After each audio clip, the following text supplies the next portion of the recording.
Okay, welcome back. I'm gonna be trying something a little bit different. Usually for these types of videos, I play like a housing parkour because I want to go at my own pace, but today I'm gonna try out parkour duels just because I'm kind of, what the fuck, I'm kind of curious. Actually, one of my friends does like this whenever he talks about stuff, and I wanted to try it out and see like, you know, what the hype is and all that stuff. So we're playing parkour duels today. This is pretty much my first time ever playing this mode, so we'll see how it goes. Anyways, today the topic I wanted to talk about was ChatGPT. And ChatGPT from the perspective of someone who goes to college and has had to navigate how to use it and how to navigate it in a college where, you know, everyone is cracked, for lack of a better term. Anyways, so I think we all kind of like know, I mean, we're probably all familiar with ChatGPT at this point. We know its capabilities, we know it's good for some things, we know it's bad for other things. And there's been so much discussion about like ChatGPT and how it's used in an academic sense. Where the fuck do you go here? Hello? Ooh, okay.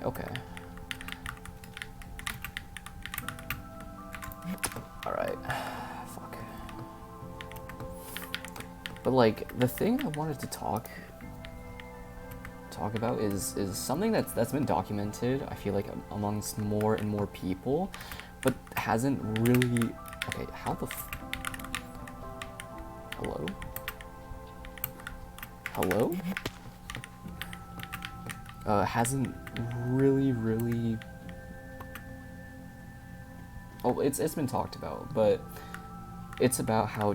Holy shit, how chat is like removing our creativity, or at least stifling our creativity, stifling how we think. And that's, you know, this is something that has been like mentioned by a lot of teachers and stuff like that, but I wanted to give a little bit more perspective from someone who is a student, has, you know, used it before in order to help them come up with ideas, and someone who can feel kind of his own creativity getting almost like destroyed in real time. You know, I've never really been a super creative person. I mean, that's why I do fucking STEM and not the humanities. But at the same time, like, the more I've started using chat, the more I feel like my own ability to think critically has decreased. Good lord.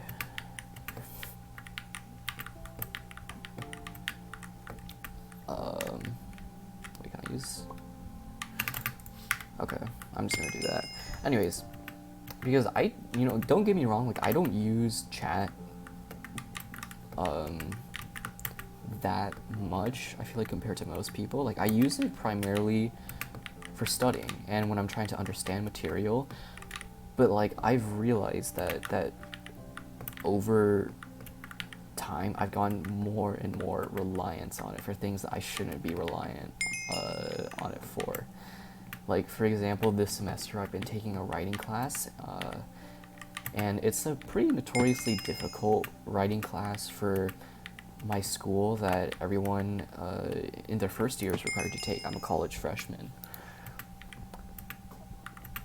And one of the goals of this class is to teach us how to think critically, how to make not just like arguments, but how to make novel arguments. And, you know, I've really enjoyed that aspect of this class. Like, I feel like I have gotten better at making arguments, yeah. But I also can't shake this feeling that, like, especially in my more recent, so for this class we usually have to write essays on some type of topic, but for the last few topics, the last essay, it's been much more open-ended. We were allowed to choose whatever topic we wanted, and I chose a topic that I cared about, and my goal was to write like a very banger essay for it. Like, is that okay? And I ended up writing an essay that I think that I'm proud of, but with an asterisk on it. And the reason behind this, or the reason for this asterisk, is because, to be completely blunt, like, there were times where I got writer's block, and then, or I couldn't think of any ideas or what to talk about, and I ended up relying on chat in order to help me come up with those ideas. And like, I know on the one hand, like, it's not like a super big deal, I feel like, compared to most problems with like where people use chat to just straight up write their essay for them. I never did that. The most I ever would do is like use it to come up with, or to help me get through like a roadblock. But I think one of the real joys of learning, and one of the reasons why learning is so important, is because it teaches you to navigate through problems by yourself. Like, people ask themselves like, oh, why do I have to learn this? I'm never gonna use it in real life. That may be true, but the skills that you gain from education, learning how to think critically, learning how to problem solve, all that good stuff, these are skills that you need, not just as like a worker, but just like as a functioning member of society. Like, you need to be able to critically think. And I feel like more and more people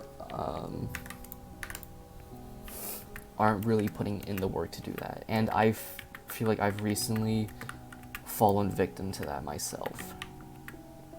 And that's becoming a problem.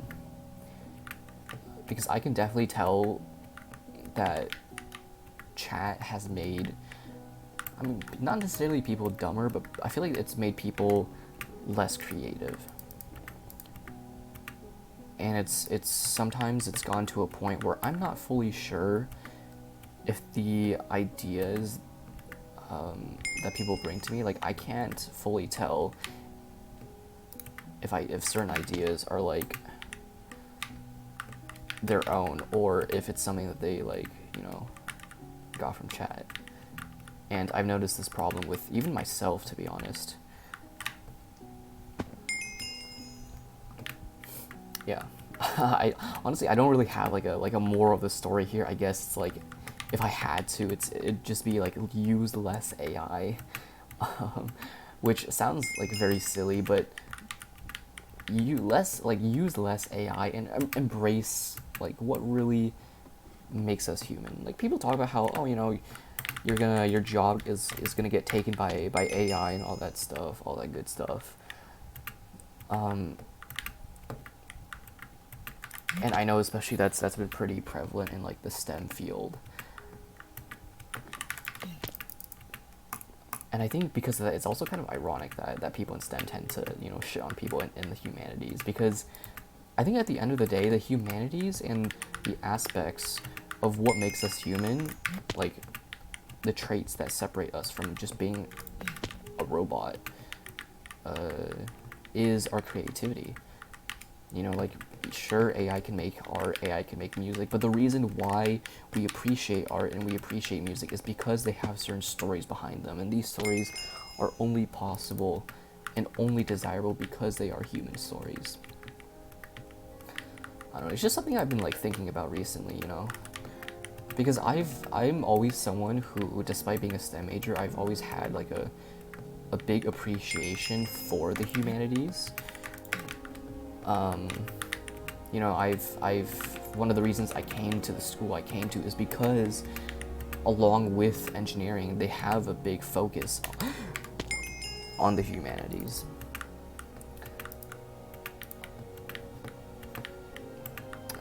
And I'm not really going to dive into that because that would reveal what university I'm going to. Although if you go to the same university, you might have already realized what university I'm talking about.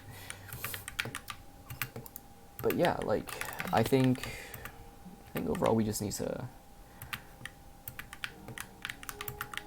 we need to appreciate what we have as people, and like, you know, stop outsourcing our creativity to AI.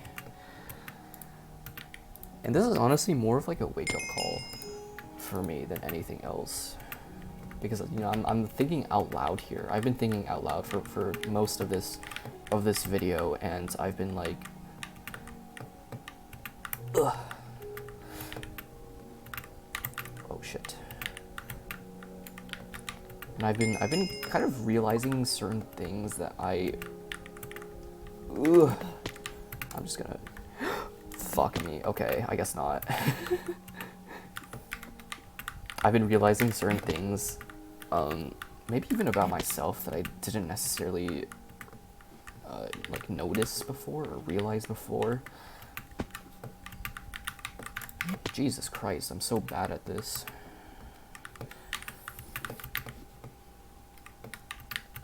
But yeah, I mean, like, I also wanted to make this video as well because, like, I think AI has gotten powerful to a point where we can no longer ignore it. We can no longer ignore its ability to contribute novel things. Like, if you're in the math world, you've probably looked at recently how one of the Erdos problems, which for people not in math, these are famous problems, or not all of them are famous, but these are unsolved problems that were outlined by a very famous mathematician named, I think his first name was like Paul or something, Paul Erdos. Anyways, these are all like big problems. I've had people working on them, very smart people, some of the smartest people in the world working on them for many years now. And one of them was recently solved by an amateur, or I don't know if he was like a full amateur, but it was solved by AI, chatgpt 5.4. And this sent like shock waves throughout the math world, because up to that point, people have been kind of, you know, not paying a ton of attention to AI. Its ability to contribute something truly novel, and not just like find the other things that people have already done. It contributed, it used a new method, to my understanding. Holy fuck, it used a new method to solve this problem that people didn't think about before. And that is something that is both really exciting, but also like really scary. Like, one of the things I've always heard about AI was, oh, you know, like,